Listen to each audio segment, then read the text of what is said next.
नमस्कार। मैं ये मेरा पांचवा कैंसर मेरा गुरु का पांचवा भाग में बता रही हूँ। दूसरे दिन मैं सुबह टाटा हॉस्पिटल में गई, भरपेट खा के गई क्योंकि उन्होंने बोला था खा के ही आना। 7 बजे केमो का डिपार्टमेंट चालू होता है, विभाग चालू होता है, तो उधर जल्दी गई तो 2-3 बेड अभी खाली थे।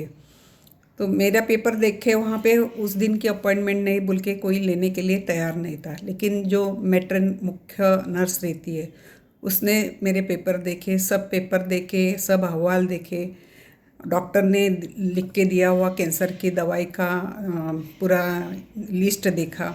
सब देख के उसने पूछा कि बेड खाली है, उस खाली बेड पे इसको ले लेना, ऐसा बोला। फिर मुझे बेड पे लिया और मेरे पति दवा लेने के लिए गए। वो दवा लेके आए और मुझे केमो लगाया। केमो क्या है ये उस दिन मुझे समझ में आया। केमो एक सलाइन में दवाई डालते, जैसा हम लोग ग्लूकोज लगाते हैं वगैरह, इस तरह से दवाई हमको लगा के रखते हैं। हर एक का अपना अपना अलग अलग डोज रहता है, उसकी उसकी रोग की तीव्रता के हिसाब से। तो वहाँ पे टाटा पे जो जिस डिपार्टमेंट में मैं थी वहाँ पे 100 बेड का वो विभाग था। तो मेरा खुद का केमो 4 घंटा चला। 4 घंटा मुझे वो ड्रिप चालू थे। दरम्यान में 4 घंटा भी अनुलोम विलोम करती रही। बात करते हुए मुझे नर्स से समझा क्या और एक केमो के लिए विभाग है और छोटा बच्चों का विभाग केमो का अलग है, फर्स्ट ग्रेड का अलग है। इस तरह से वहाँ पे कितने केमो दिन में, हर दिन रोजाना कितने लोगों का केमो होता है, यह मैं सोच के हैरान हो गई।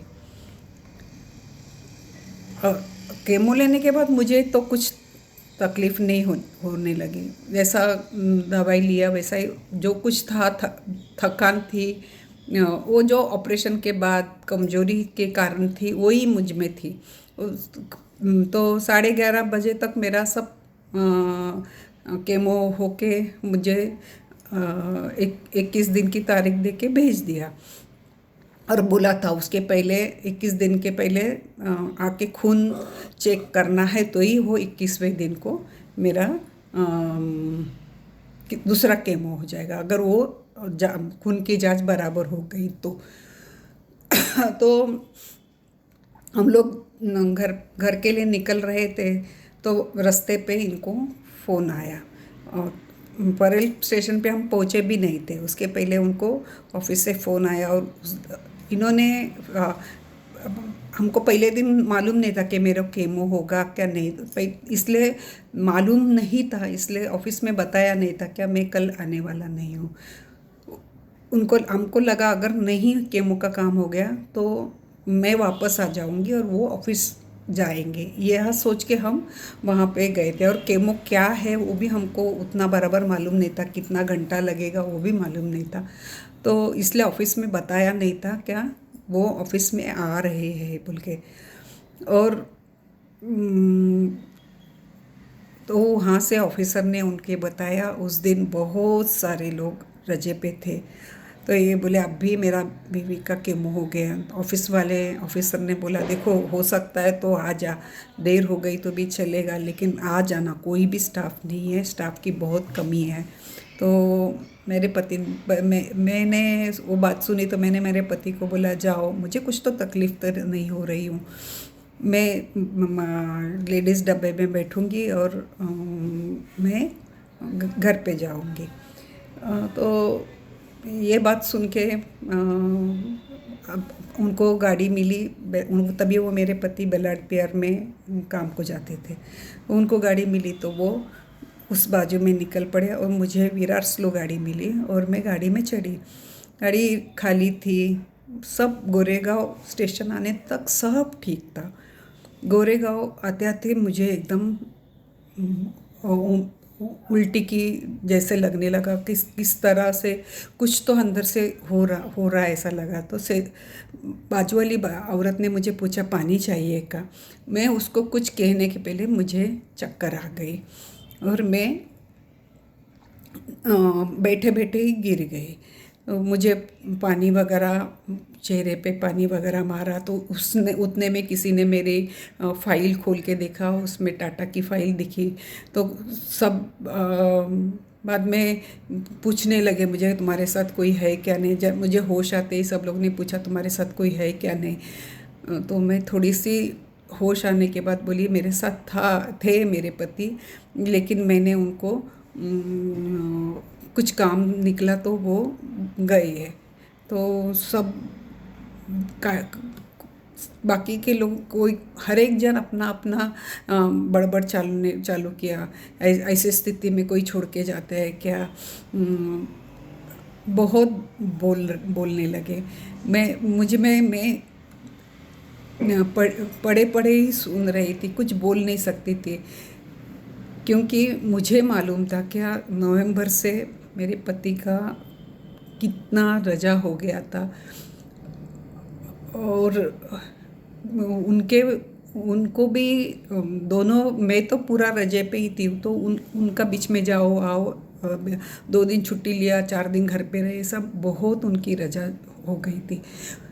तो उनकी परिस्थिति ऐसी थी और मैंने ही उनको बोला था, मेरी तबीयत ठीक थी इसलिए मैंने खुद मेरे मन से बोला था कि आप जाओ बोल के। उन्होंने मुझे छोड़ा नहीं था, लेकिन मैं किसी को कुछ बोलने की ताकत भी मुझ में नहीं थी। कांदिवली आते आते मुझे थोड़ी सा ठीक लगने लगा। बाद में मैं दहीसर में उतर के मेरे घर पे गई। दरवाज़ा खुलते ही मेरे सासू माँ ने मुझे पूछा तो अकेली कैसे आई, वो किधर है। मैं बोली वो तो ऑफिस में गए हैं। तो वो भी गुस्सा हो गए, ऐसा कैसा तुझे अकेले छोड़ के वो निकल गए। मैंने हाथ पैर धोया, खाना था वो खा लिया और सो गया, क्योंकि उतनी मुझ में कमज़ोरी थी कि मैं जवाब देने में के भी मुझ में ताकत नहीं थी।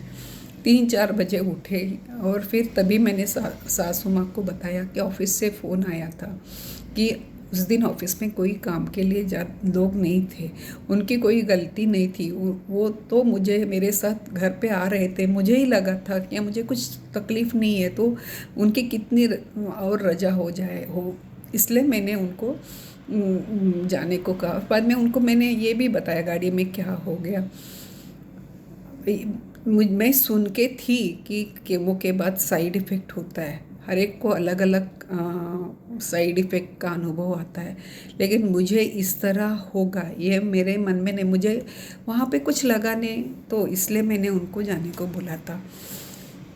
मैंने सब से सुना था, इसलिए डॉक्टर से पूछ भी लिया था। तो रोज़ नारियल पानी पीती थी, पौष्टिक आहार लेती थी, रोज़ मूंग हर कोई ना कोई तरीके से खाने के लिए देखती थी।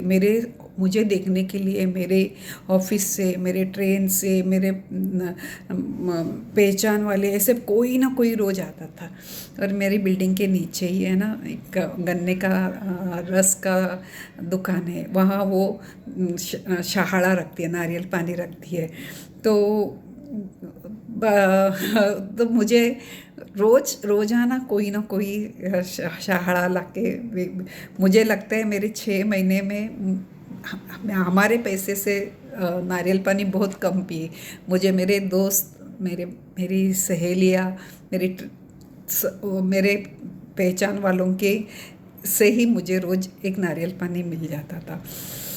मैं 15 दिन में एक बार मूंग, छिलके वाला मूंग है उसको मस्त भाज ये करके शेक के मिक्सर में थोड़ा सा जाड़ाई निकालती थी, और फिर घी में फिर से शेक के उसमें जितना मूंग रहता था उतना ही ड्राई फ्रूट डाल के, गुड़ डाल के, क्योंकि मुझे डॉक्टर ने शक्कर खाने को मनाही की, बोला जितना हो सके शक्कर आप मत खाया करो। तो मैं मूंग के लड्डू ही बोलो, लेकिन लड्डू बनाने का उतना ताकत मेरे हाथों में नहीं थी। तो एक एक दिन आज सिर्फ मूंग सेक के रखो, कल सेकने के बाद कल सिर्फ उसको थोड़ा सा मिक्सर में जाड़ा बड़ा मिक्सर में घुमा के लो, दूसरे दिन फिर से घी में सेको, फिर तीसरे दिन गुड़ डाल के रख दो, ड्राई फ्रूट और वो डाल के। ऐसा मैं करती थी। ऐसा एक बार किया, वो 3-4 दिन का प्रोसेस होने के बाद वो एक बार किया हुआ वो पाउडर था, वो मुझे 15-20 दिन चलता था। सुबह शाम मैं घवांकुर लेती थी, गोमूत्र लेती थी। घवांकुर मैं खुद घर में गेहूँ लगा के घवांकुर करती थी। मेरी बेटी काट के रखे जाती थी मेरे लिए। रोज़ फल खाती थी। डालिम का रस बहुत पीती थी। उससे खून बहुत अच्छा होता है, यह डॉक्टर ने भी बोला था। तो मुझे मेरे पति बहुत डालिम ला के रखते थे। तो डालिम का रस, या तो अक्खा डालिम खाओ खोला हुआ, या तो रस करके पियो, वो ये करती थी। जैसा होता है वैसा। लेकिन एक मैंने किया, जब भी वक्त मिलता था अनुलोम विलोम बिना रुके करती थी। सो के नहीं होता है तो बैठ के नहीं होता है तो सो के करती थी।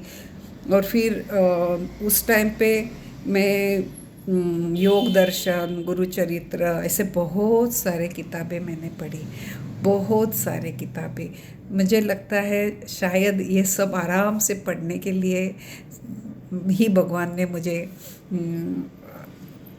मौका दिया। ऐसा मैंने जैसा ही थोड़ी सी तबीयत ठीक लगती थी, बैठ के पढ़ सकती हूँ ऐसा लगता था, तभी मैंने बहुत सारा पठन किया।